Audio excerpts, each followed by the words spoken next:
অনাকাঙ্ক্ষিত পরিস্থিতির কারণে দিল্লিতে বাংলাদেশ হাইকমিশন থেকে সব ধরনের কনসুলার সেবা ও ভিসা দেয়া স্থগিত করা হয়েছে। পরবর্তী ঘোষণা না দেয়া পর্যন্ত এসব সেবা বন্ধ থাকবে বলে নিশ্চিত করেছেন পররাষ্ট্র মন্ত্রণালয়ের একাধিক জ্যেষ্ঠ কর্মকর্তা।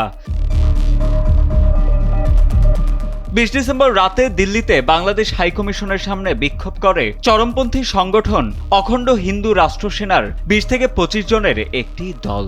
সেখানে প্রায় ২০ মিনিট অবস্থান করে বাংলাদেশের বিরুদ্ধে স্লোগান দেয় তারা। পাশাপাশি তারা ভারতে নিযুক্ত বাংলাদেশের হাইকমিশনার এম রিয়াজ হামিদুল্লাহকে হুমকি দেয়। এ ঘটনা নিয়ে ২১ ডিসেম্বর বিকেলে ঢাকায় পররাষ্ট্র মন্ত্রণালয়ে সাংবাদিকদের প্রশ্নের জবাবে পররাষ্ট্র উপদেষ্টা মোহাম্মদ তৌহিদ হোসেন, দিল্লিতে কূটনৈতিক এলাকার ভেতরে বাংলাদেশ মিশনের অবস্থান খুবই নিরাপদ স্থানে। সেখানে হিন্দু চরমপন্থীরা ওই এলাকার মধ্যে আসতে পারবে কেন? তাহলে তাদের আসতে দেয়া হয়েছে, এমন ঘটনা প্রত্যাশিত নয়। এ ঘটনার পর থেকে দিল্লিতে হাইকমিশনারের পরিবার ঝুঁকিবোধ করছে এবং হুমকি অনুভব করছে বলেও জানান তৌহিদ হোসেন। সাজিদ আনিল, ডেস্ক রিপোর্ট, সময়ের আলো।